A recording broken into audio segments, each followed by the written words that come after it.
அன்பிற்கினியவர்களே, அஞ்சு விரல் பூ எனும் நாவை அருள் அவர்கள் எழுதிய குழந்தை உலக கவிதைகள். இந்த புத்தக வெளியீடு எனக்கு மிகவும் மகிழ்ச்சியை தருகிறது. எல்லாத்தோட பெரிய மகிழ்ச்சி, இங்கே எல்லாரும் என் முன்னாடி இருக்கவங்க எல்லாருமே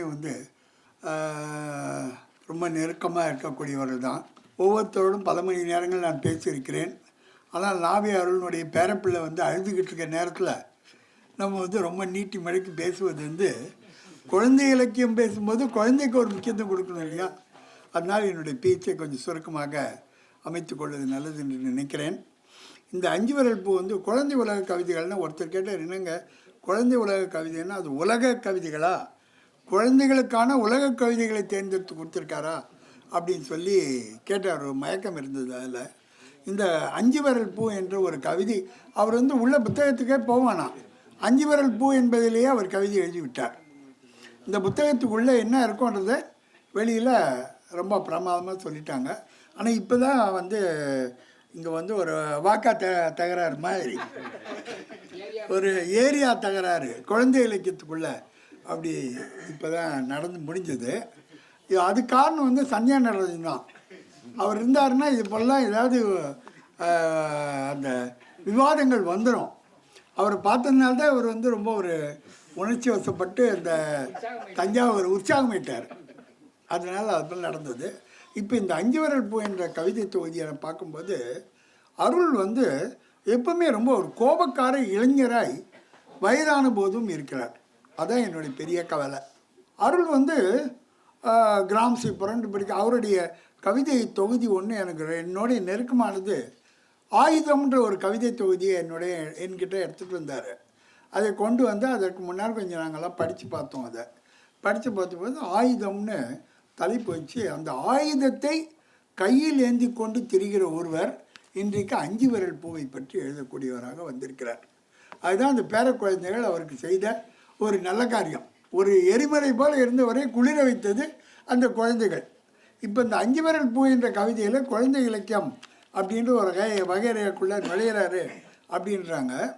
ஆனால் ஒரு இந்த இடத்துல ஒரு ஞாபகம் வருது. அவார் மொழின்னு ஒன்று இருக்குது ரஷ்யாவில். அது ஒரு ட்ரைபல் லாங்குவேஜ். அதுக்கு ஸ்கிரிப்டே கிடையாது.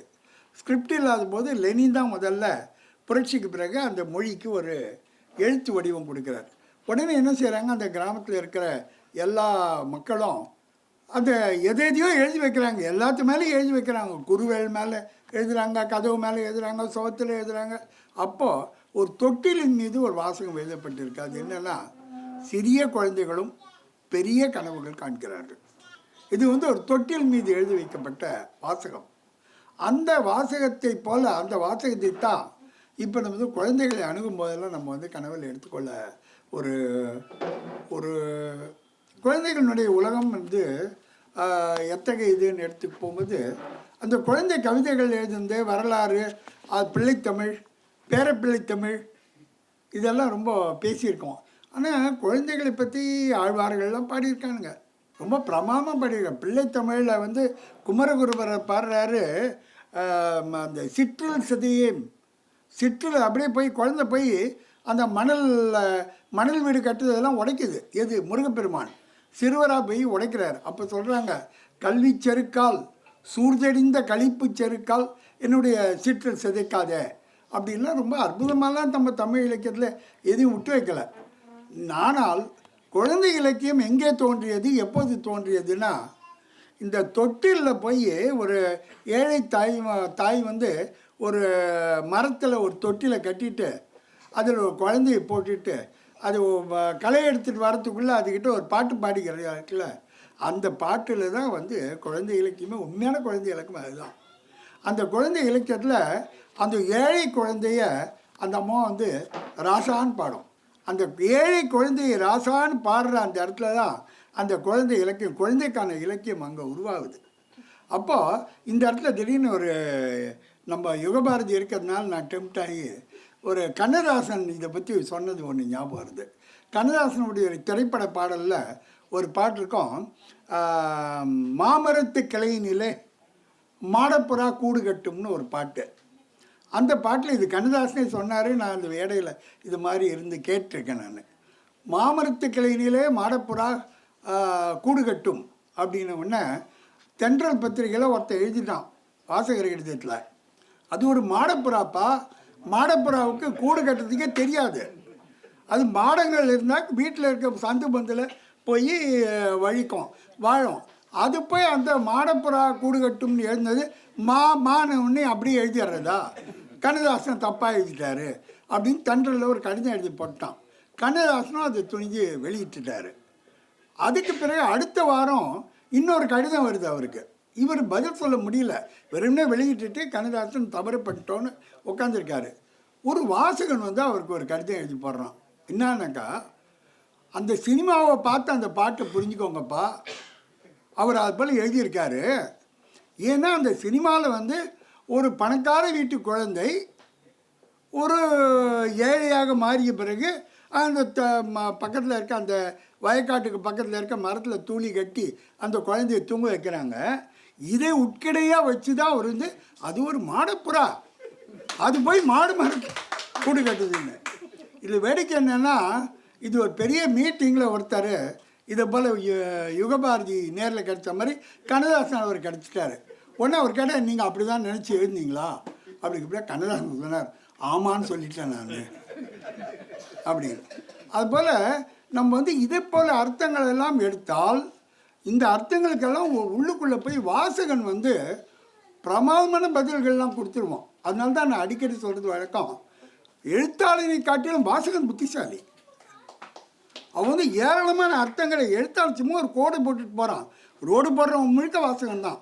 இன்றைக்கி வந்து யுகபாரதி, நம்ம விஷ்ணுபுரம், சரவணன் இவங்கெல்லாம் வந்து அவங்களுடைய எழுத்துக்களை நான் படிச்சுக்கிட்டே வந்துட்டேன். சொல்லப்போனால் யுகபாரதி தான் என்னால் வளர்த்து விட்டார். எப்படின்னா, அவர் சொன்னார் ஒரு புத்தகத்தை எழுதுறேன்னு. அவர் வந்து ஒரு பாக்கெட் நாவல் முடிப்பார். பிரிண்ட் பண்ணி முடிக்கிற நேரத்தில் அது ஒரு 2 பக்கம் காலியாக இருக்கும் பின்னாடி. உடனே என்ன செய்வார், எங்கள் வீட்டுக்கு வந்து, சார் உங்களுக்கு ஒரு சின்ன எதாவது கட்டுற மாதிரி எதாவது இருந்தால் கொடுங்க சார், அது ஒரு 300 கொடுத்துருப்பீங்க, அது கொடுத்துருப்பீங்கன்னு கேட்டு வாங்கிட்டு போய் அந்த 2 பக்கம் மீதி இருக்குல்ல அந்த பக்கத்தில் என்னுடைய எழுத்து அவர் வந்து பாக்கெட் நாவலில் போடுவார். அப்போ இந்திரன் என்கிற ஒரு யாரும் தேடி படிக்காத ஒரு எழுத்தாளர் ஒரு பாக்கெட் நாவல் வாசகனையே இப்போ அடையும்படி செய்தவர் யுகபாரதி. இவங்கெல்லாம் சேர்ந்து தான் என்னை வளர்த்து விட்டவங்க. நம்ம நாவை அருளை பற்றி சொல்லவே வேண்டியதில்லை. நாவை அருள் எங்கே போகும்போதும் என்னை பற்றி சொல்லியே வளர்த்தவர். அதனால் இதில் வசந்தகுமாரனை பற்றி பேச வேண்டியதில்லை. எல்லாருமே வந்து அதெல்லாம் எடுத்து பேசினா அது மாளாது. இப்போ இந்த கவிதை தொகுதியை பொறுத்த மட்டும் அருள் வந்து என்கிட்ட ஒன்று தனியாக கேட்டார். சார், நீங்கள் மனசுக்கு விரோதம் எல்லாம் சொல்லுங்கள், இந்த கவிதையெல்லாம் நான் எழுதினேன் இல்லை, இதில் வந்து நான் வந்து உண்மையிலே நல்லா எழுதியிருக்கேனா அப்படின்னு கேட்டார். நான் சொன்னேன், என்னப்பா இல்லைன்னா அப்படி திடீர்னு சந்தேகம் வந்து போச்சு, இப்படி ஒரு சுய விமர்சனக்காரனா நீ இருப்பியா? இவ்வளோ பெரிய சுய விமர்சனத்தை வச்சுக்கிட்டு எழுத முடியுமா நம்பா? ஏன்னா 5 விரல் பூ அப்படின்ற தொகுதி அந்த பேர்லேயே நீ வந்து ஒரு அற்புதத்தை சாதிச்சிருக்க. ஆனால் ஒன்று மட்டும் சொல்லிட்டேன்பா, நீ வந்து குழந்தை கவிஞர்லாம் கிடையாது. நான் இந்த கிராமசி பிறந்து படுக்கிறான்னு எழுதினல்ல நீ, அவன் தான் நீ இன்னும் இல்லை. ஒரு பெரிய ஒரு சோல்ஜர் இருப்பான், அவன் வந்து போரில் வந்து எல்லாம் பெரிய கலிங்கத்து போராக கூட இருக்கும், அதெல்லாம் வின் பண்ணிவிட்டு வீட்டுக்கு வருவான். வீட்டுக்கு வந்தோன்னு குழந்தை ஒன்று வந்து அந்த வாழை கட்டி அந்த குழந்தை பக்கத்தில் வச்சுட்டு அந்த குழந்தைய எடுத்து கொஞ்சுவான். அந்த நேரத்தில் அவன் போர் வீரனா இல்லாமலாம் போகலை, அவன் வீரன்தான், புரட்சிக்காரன் தான். அந்த நேரத்தில் குழந்தைகிட்ட அவன் ஒரு அன்பாக பேசுகிறான். அதை போல் அன்பாக பேசின கவிதைகள் தான் இதெல்லாம்.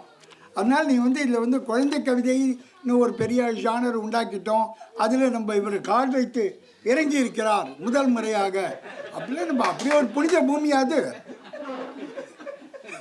அம்மாக்களெல்லாம் பாட்டு பாடியே வளர்க்குறாங்க. அந்த குழந்தைகளுக்கு வந்து பெரிய டெரிட்டரி மாதிரியும் அந்த டெரிட்டரியில் அவர் முதல் முறையாக இறங்கி விட்டார்னு சொல்லியும் அதெல்லாம் வந்து கேள்வி கேட்குறதுலாம் கொஞ்சம் டூ மச்சு. நான் என்ன யோசிக்கிறேன்னா, இந்த கவிதை எழுத சொற்கள் கிடைக்கவில்லை. அருணனுடைய ஒரே ஒரு கவிதை, கவிதை எழுத சொற்கள் கிடைக்கவில்லை. நீ மட்டும் எப்படி ராகா சொற்களே இல்லாமல் கவிதை சொல்கிறாய்? இதுக்கு மேலே என்னங்க இந்த புத்தகத்தில் ஒரு கவிதை வேணும் என்ன?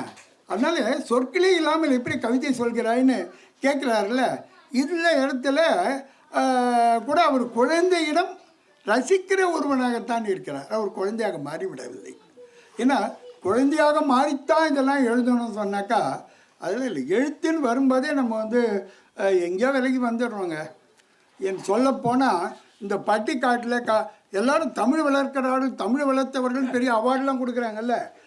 தமிழ் வளர்த்தவங்கள டாக்டரேட் வாங்கினவன், இப்போ இது வாங்கினவன்லாம் இருக்கான். உண்மையிலே தமிழ் வளர்க்குறவன் யார் தெரியுமா?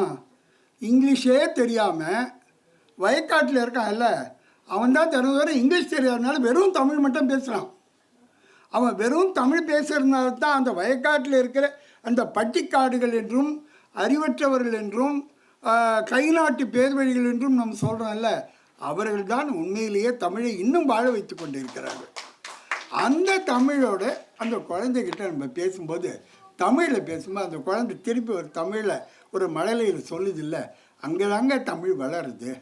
அதனால் குழந்தைகளுக்கு எழுத வேண்டும் என்பது ஒரு கட்டாயமாக நம்ம அருளுக்கு நேர்ந்ததை பற்றி சொன்னார். எப்படின்னு, நான் இன்னும் குழந்தை உன்னை வந்து நான் நினச்சிக்கிட்டு தாம்மா இருக்கேன் அப்படின்னு சொல்கிறதுக்காக தான் அவர் எழுதியிருக்கிறாரு அப்படின்னு சொன்னாங்க.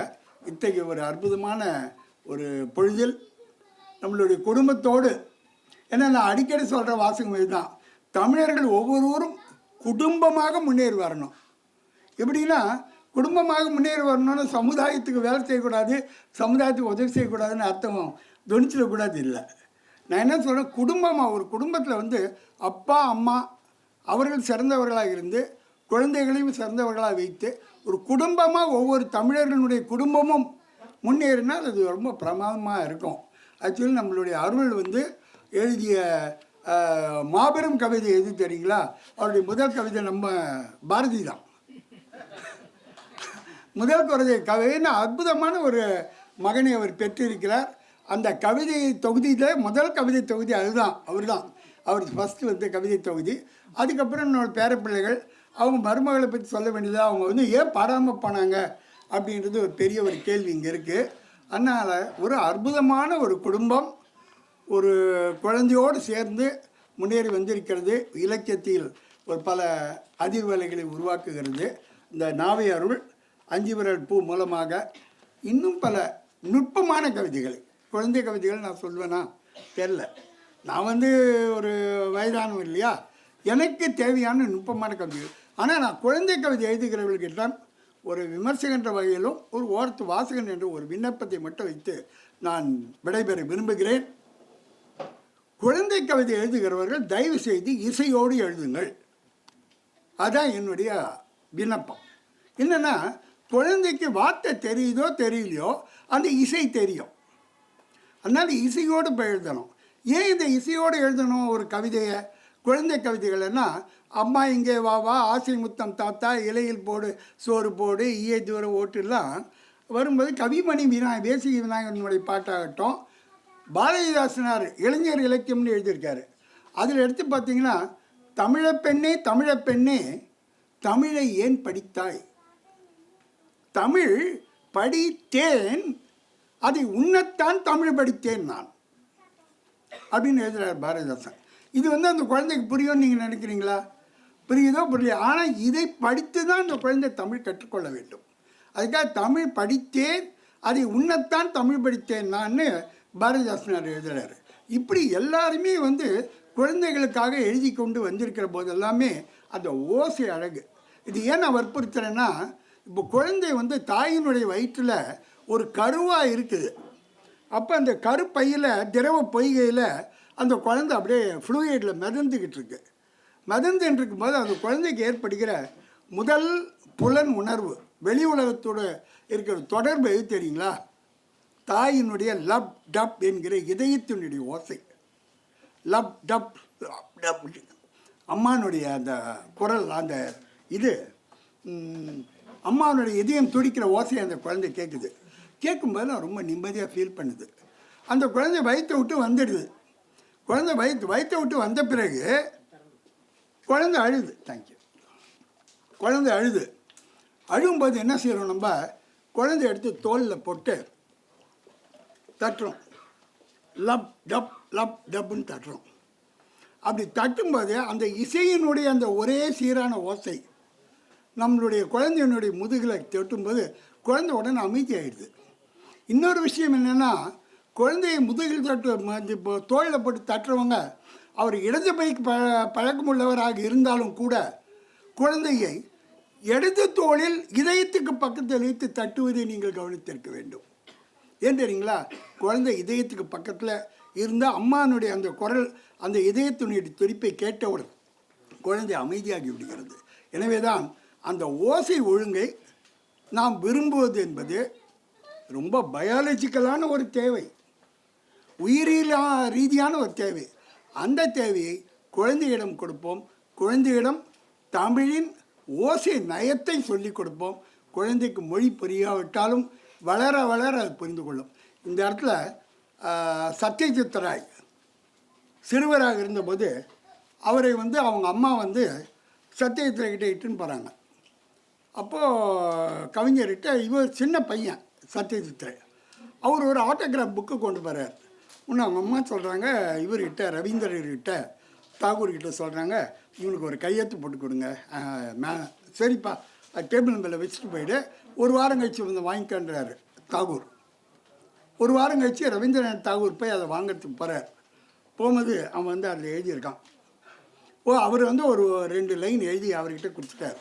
கொடுத்துட்டு சொல்கிறாரு, தம்பி உனக்கு இது படித்தா புரியாது இப்போ, ஆனால் இதை வச்சுக்கோ, எப்பப்பெல்லாம் நீ கொஞ்சம் வளர்றியோ அப்போல்லாம் எடுத்து இதை படி. எந்த ஸ்டேஜில் உனக்கு இது புரியுதோ அன்றைக்கி நீ வளர்ந்துட்டேன்னு புரிஞ்சுக்கோ அப்படின்னு சொல்கிறார். அதில் என்ன எழுதியிருந்தது தெரியுங்களா?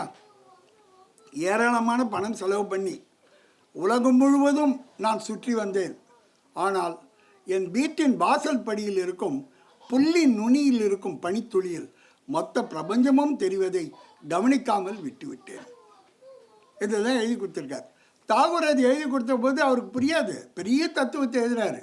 ஆனால் அது அவரை பதப்படுத்தி ஒரு சத்யஜித் ராய் என்ற ஒரு மாபெரும் இயக்குனராக, உலகத்தின் 10 இயக்குநர்களில் ஒருவராக வருகிறார் என்றால், அப்போ அந்த கதையில் அந்த 2 வரியில் இருக்கிற அந்த புல்லின் நுனியில் இருக்கிற பனித்துளியில் ஒரு மைன்யூட் டீட்டெயிலையும் கவனிக்கிற பழக்கத்தை அது கற்றுக் கொடுத்திருக்கிறது.